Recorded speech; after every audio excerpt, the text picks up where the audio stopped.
Bonjour et bienvenue à cette vidéo. J'aimerais bien ouvrir la parole de Dieu avec vous dans l'Évangile selon Marc, chapitre 9, versets 49 et suivants. Nous lisons d'abord une portion de la parole de Dieu. Marc 9, verset 49. Car chacun sera salé de feu, et tout sacrifice sera salé de sel. Le sel est bon, mais si le sel devient insipide, avec quoi lui donnerez-vous de la saveur? Ayez du sel en vous-même et soyez en paix entre vous.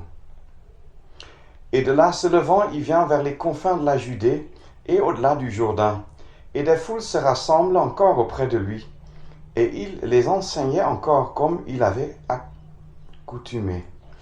Et les pharisiens vinrent à lui et pour l'éprouver lui demandèrent: Est-il permis à un homme de répudier sa femme?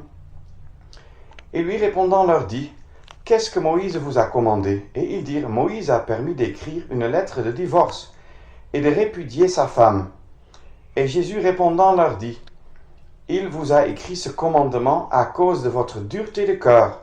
Mais au commencement de la création, Dieu les fit mâle et femelle. C'est pourquoi l'homme laissera son père et sa mère et sera uni à sa femme. Et les deux seront une seule chair. Ainsi, ils ne sont plus deux, mais une seule chair. Ce donc que Dieu a uni, que l'homme ne le sépare pas. Et dans la maison encore, ses disciples l'interrogèrent sur ce sujet, et il leur dit: Quiconque répudiera sa femme et en épousera une autre, commet adultère envers la première. Et si une femme répudie son mari et en épouse un autre, elle commet adultère. Et on lui apporta de petits enfants, afin qu'il les touchât. Et les disciples reprenaient ceux qui les apportaient. Et Jésus, voyant cela, en fut indigné et leur dit: Laissez venir à moi les petits enfants, ne les en empêchez pas, car à de tels est le royaume de Dieu. En vérité, je vous dis, quiconque ne recevra pas le royaume de Dieu comme un petit enfant, n'y entrera point. Et les ayant pris entre ses bras, il posa les mains sur eux et les bénit. Je n'aimerais pas méditer chaque verset de cette portion que nous venons de lire, mais je voudrais y prendre 3 éléments importants. D'abord, dans le verset 49 et 50, nous trouvons un élément important. Deuxième élément, c'est ce verset 9 du chapitre 10. Ce donc que Dieu a uni, que l'homme ne le sépare pas. Et le troisième élément se trouve dans le verset 14. Laissez venir à moi les petits enfants. Alors, quel est ce premier élément? Le verset 49, car chacun sera salé de feu. Chacun de nous sera éprouvé, testé et jugé selon la parfaite sainteté de Dieu. Chacun sera salé de feu. Le feu parle du jugement divin qui brûle tout ce qui n'est pas conforme à la parole de Dieu, à la pensée de Dieu. Nous trouvons cela par exemple en 1 Corinthiens 3, où le foin et la chaume et même le bois sont brûlés par le feu. Et seul l'or, l'argent et les pierres précieuses restent, parce que ces matériaux peuvent résister l'intensité du feu. Et la grande question chaque fois de nouveau est: comment nos actes sont-ils? Est-ce que c'est des actes qui peuvent être éprouvés par la sainte et juste mesure divine, ou bien est-ce qu'il va s'avérer que c'est notre chair qui s'est manifestée et ça va brûler? Comme chez Lot, qui a été sauvé à travers le feu, c'est-à-dire il a tout perdu. Tout était le foin et le chaume. Alors que le Seigneur nous donne la grâce de nous y préparer. Pour les incrédules, pour ceux qui n'ont pas accepté Jésus-Christ, ils seront salés de feu, c'est-à-dire dans les temps de feu où le feu ne s'éteint pas, parce qu'ils auront refusé d'être réconciliés avec Dieu. Ce n'est pas le sujet maintenant. J'aimerais rappeler que pour nous comme croyants, Le feu, comme chez Lot, le juste, son âme juste, tout ce qu'il avait produit dans sa vie a été soumis, testé par les saintes exigences de Dieu, et rien n'est resté. Lui-même s'est sauvé, c'est tout. Alors, il y a deux possibilités. Soit nous condamnons, nous jugeons nous-mêmes maintenant sur la terre à la lumière de la parole de Dieu et par l'aide et l'opération du Saint-Esprit. Nous nous plaçons à la lumière de Dieu. Nous voyons ce qui ne va pas, nous condamnons cela, nous confessons cela, nous abandonnons cela. Je parle aux enfants de Dieu. Et autrement, ce que nous ne condamnons pas, ça va être révélé au tribunal de Christ pour montrer sa fidélité qui, malgré tout, nous a amenés au but. Mais quelle honte! Alors, si nous lisons ensuite, tout sacrifice sera salé de sel, c'est ce que nous lisons dans le livre de Lévitique et le chapitre 2, verset 13, dans le sacrifice des gâteaux. Là aussi, le sel ne devait pas manquer. Ça concerne les croyants seuls. C'est la puissance sanctifiante de la grâce de Dieu qui relie notre âme avec Christ, avec Dieu, et nous protège du mal. Et c'est parce que nous devons comprendre que notre sacrifice, c'est-à-dire toute notre vie, selon Romains 12, verset 1er et suivant, doit être un sacrifice vivant à la gloire de Dieu. Et si nous vivons une telle vie, nous serons rapprochés de Dieu. Nous vivrons davantage dans sa proximité, dans la joie de sa communion. Mais ce qui est indispensable pour cela, c'est ce que le verset 50 dit. Ayez du sel en vous-même. Le sel a une puissance protectrice contre la corruption, contre la putréfaction. De nos jours, nous avons un sel de très haute qualité. À l'époque, c'était plus difficile d'avoir le sel de cette qualité et c'était donc souvent mélangé avec de la poussière et d'autres impuretés. Et quand alors le sel avait eu à faire sa fonction, ce qui restait, c'était insipide, inutile, et c'était même jeté, comme un autre évangile nous le dit. Je crois l'évangile selon Matthieu dit que c'est jeté par terre. Et les gens le piétinent, parce que ça ne sert plus à rien. Alors, que veut dire « ayez du sel en vous-même » Ça veut dire que nous prenons garde non seulement de nous placer à la lumière de la parole, mais de nous faire protéger par cette parole.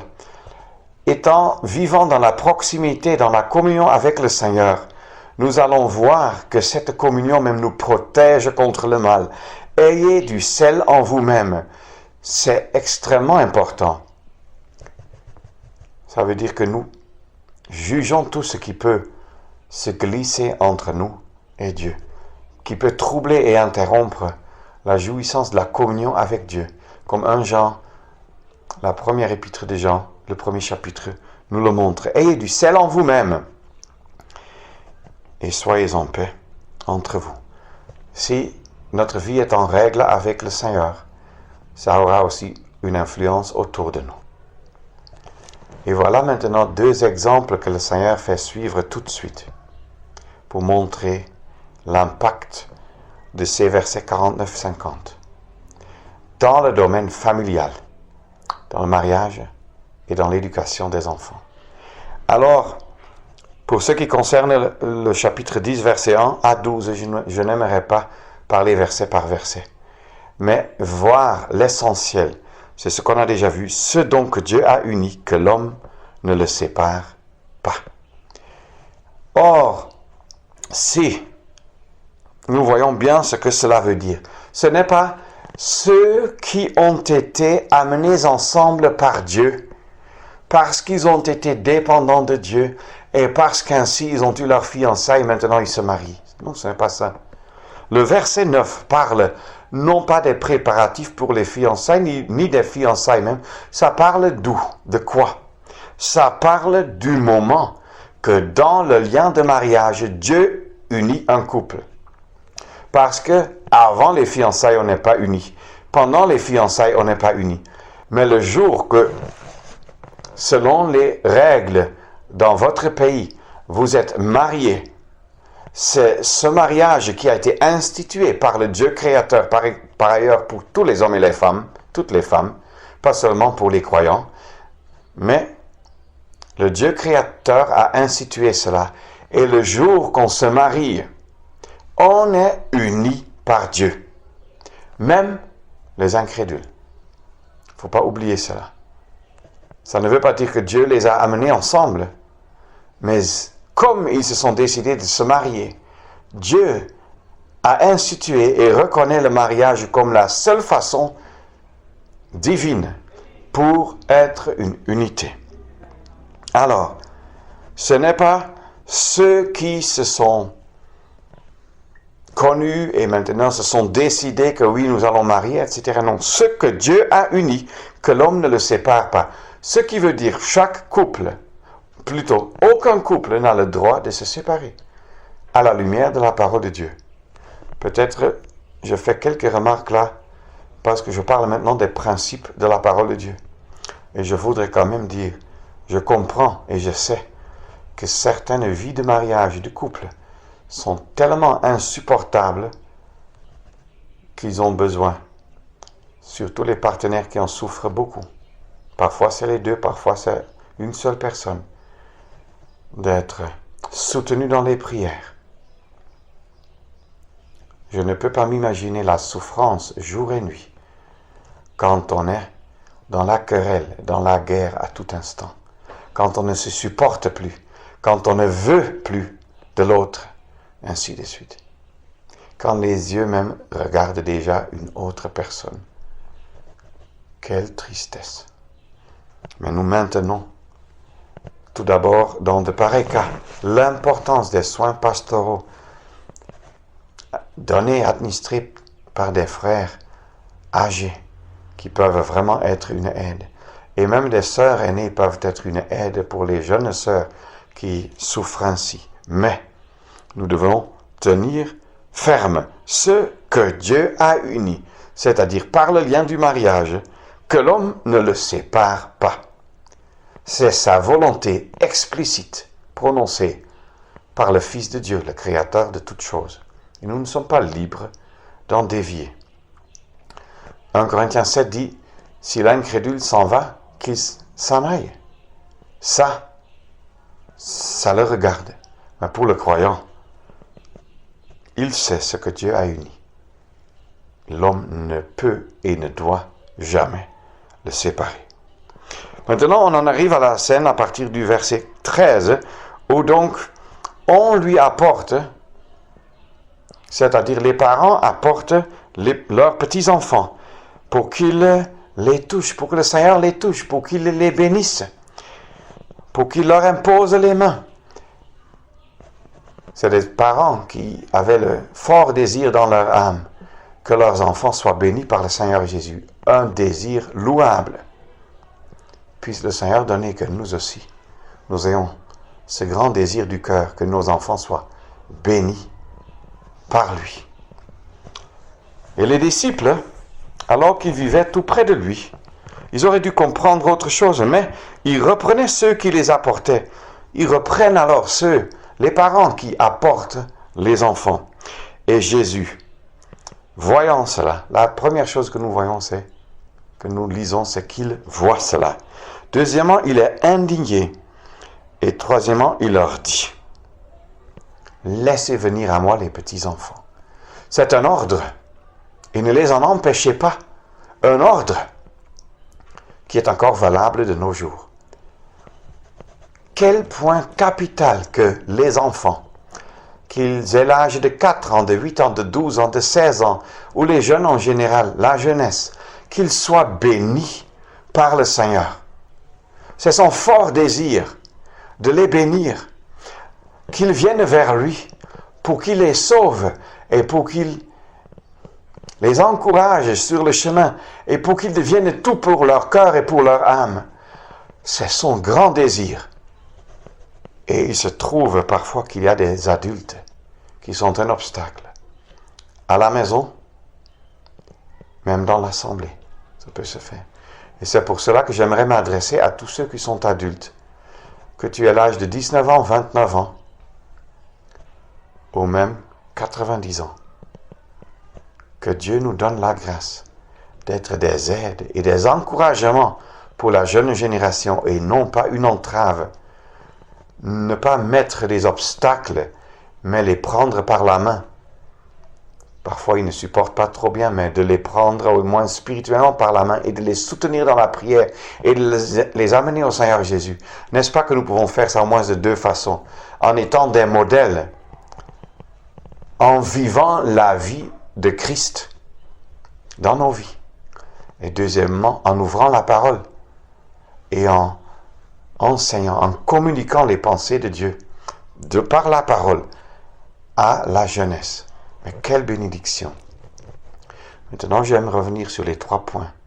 Le premier point capital, à la fin du chapitre 9, c'était le jugement de soi-même à la lumière du Dieu très saint, qui va aussi nous protéger contre le mal. Deuxièmement, ce que Dieu a uni, que l'homme ne le sépare pas.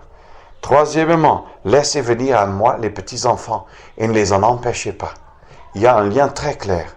Nous savons que ce n'est pas dans chaque évangile que l'ordre est chronologique. Parfois, le Saint-Esprit arrange les choses d'une telle façon pour que la relation entre les événements soit claire et soit instructive. Maintenant ici, bien que Marc soit assez chronologique, ça je dois dire, mais ça a une importance. Et les versets et même les chapitres ne sont pas inspirés. C'est pratique, mais au chapitre 10, ce n'est pas comme tout un autre livre, non, ça continue. Le jugement de soi, quelle importance à appliquer par chacun de nous, chaque père, chaque mère, chaque mari, chaque épouse. Si nous ne le faisons pas, cela aura des conséquences désastreuses sur notre vie de mariage, notre vie conjugale.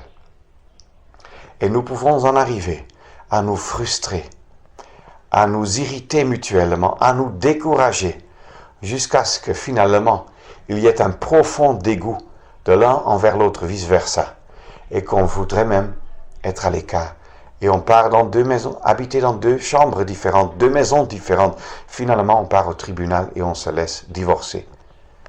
Alors qu'il y a 50 ans, c'était rare dans la société, il y a 30 ans, c'était rare parmi les croyants. Aujourd'hui, c'est normal dans la société et fréquent parmi les enfants de Dieu, avec toutes sortes d'excuses. Y inclut le fait qu'on dit que « Ah, mais ce n'est pas Dieu qui nous avait unis. Parce que tu sais, nous sommes juste tombés amoureux à l'âge de 16 ans, 18 ans, 20 ans, 25 ans, et on pensait être destinés l'un pour l'autre, mais ce n'est pas Dieu qui nous a unis. C'est nous-mêmes qui nous sommes imaginés cela. Et comme ce n'est pas Dieu qui nous a unis, alors nous sommes aussi libres de nous séparer. Non. C'est pour cela que j'ai déjà dit que le verset 9 ne parle pas de la façon dont il y a eu l'amitié, l'amour, ou l'impression d'amour, et puis les fiançailles. Ça parle de ce que Dieu a établi dans le mariage. Le jour du mariage, Dieu vous a unis. Et c'était votre responsabilité, et c'est vous qui en portez les conséquences. Et on peut faire en sorte, comme les gens dans le monde le disent, que le mariage devienne un enfer sur la terre. On peut aussi faire, comme croyants, que le mariage devienne comme des écluses du ciel où la bénédiction tombe depuis le Seigneur, qui nous donne richement ces bénédictions, malgré nos différences en caractère, en réaction, dans la vie spirituelle, corps, âme et esprit. Dans tous les sens, on est différents. Tous les couples le sont par ailleurs. Ne pensons pas que Dieu place 2 personnes identiques l'un à côté de l'autre. Les 2 personnes identiques n'existent même pas. Mais comme qu'il en soit, si je n'applique pas dans ma propre vie personnelle le jugement de moi-même à la lumière de Dieu, alors ça aura un impact négatif direct. Parce qu'alors je ne condamne pas la chair, je laisse vivre, je laisse manifester la chair, le moi, ma vieille nature comme on le dit souvent, et le résultat sera désastreux pour le mariage. Et si alors l'harmonie et la paix sont partis, Et il y a les querelles, et les enfants ressentent souvent les moindres différences, les moindres différends et dissensions. Alors, le résultat sera un impact très négatif sur les enfants. Ce qu'on lit de nos jours, quand tu lis le journal, quand tu vois sur Internet, quand tu vois dans des magasins, même des croyants font tout leur effort possible pour dire que oui, c'est vrai, on s'était trompé dans le mariage, mais ensuite, bon, on s'est divorcé, mais on a bien pris soin des enfants, ils n'ont souffert de rien, bla bla bla. C'est du non-sens. C'est dans une vie harmonieuse du couple, à laquelle Dieu vous appelle et oblige, et ce qu'il veut rendre possible par sa parole et son esprit, par sa puissante grâce qui veut opérer en toi comme dans ta conjointe, dans ton conjoint, alors qu'il veut vous bénir et aussi bénir les enfants. Mais ne vous faites pas croire et ne croyez pas et ne dites pas à d'autres, parce que personne ne peut croire ça, que les enfants n'en ont pas souffert. Ils souffrent grandement de nos démarches charnelles. Et c'est ça le résultat.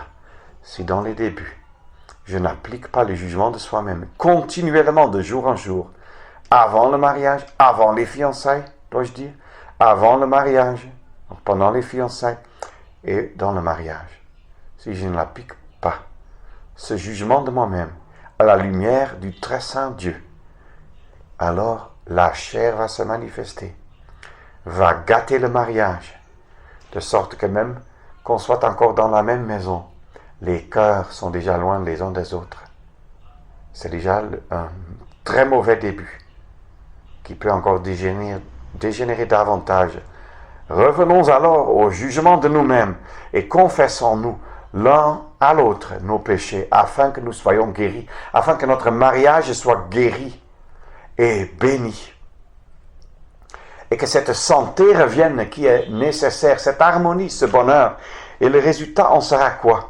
C'est que nous ne serons plus des empêchements et des obstacles pour nos enfants, mais des encouragements pour qu'ils viennent au Seigneur, pour être sauvés pour toute éternité et pour qu'ils viennent à leur Sauveur, non pas seulement pour le remercier du salut, mais pour grandir dans la foi, pour grandir dans la grâce et la connaissance de notre Seigneur Jésus-Christ, comme l'apôtre Pierre nous le dit. Quelle joie serait-ce pour les cœurs des enfants de voir que les parents marchent dans ce jugement de soi-même, sans que les enfants ne s'en rendent compte. Et le résultat, c'est que la bénédiction du ciel, la bénédiction du Seigneur descend sur le foyer. Il y aura alors une vie conjugale harmonieuse. On sera unis ensemble malgré nos différences en caractère, réaction, etc., comme on a déjà vu.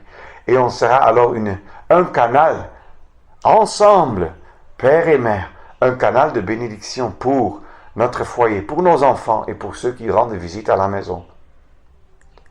Que le Seigneur nous donne la grâce de pouvoir vivre cela dans la réalité de chaque jour. Et je supplie notamment les pères, les maris, n'évitez pas ce jugement de soi-même, de vous-même. Je l'ai évité plus qu'une fois. Et les conséquences sur la vie du couple et pour les enfants ont été amères. Et il y a toujours un chemin de retour.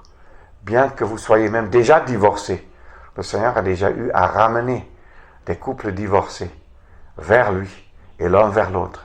Il est plein de grâce, de miséricorde pour pouvoir opérer cela pour la bénédiction du foyer et pour la gloire de son nom. Et faisons de même dans la vie d'assemblée, comme frères et sœurs déjà un peu plus âgés.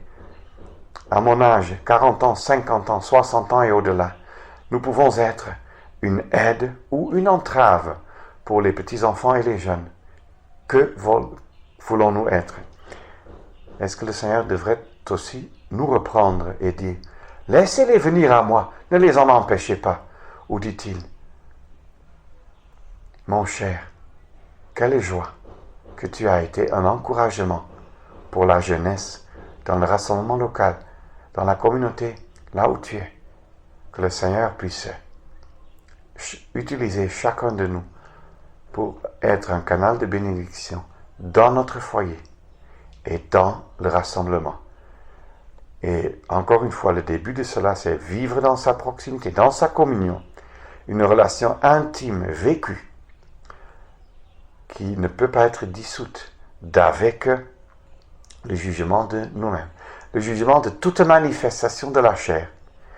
Et je répète, le résultat béni sera ressenti dans le mariage et dans le foyer. Que le Seigneur nous aide, chacun de nous, tout d'abord moi-même, à vivre cela à sa gloire et pour la bénédiction de ceux qui nous entourent. Merci beaucoup d'avoir regardé cette vidéo et à une prochaine fois.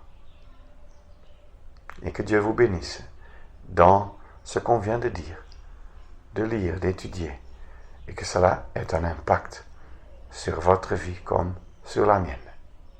Merci.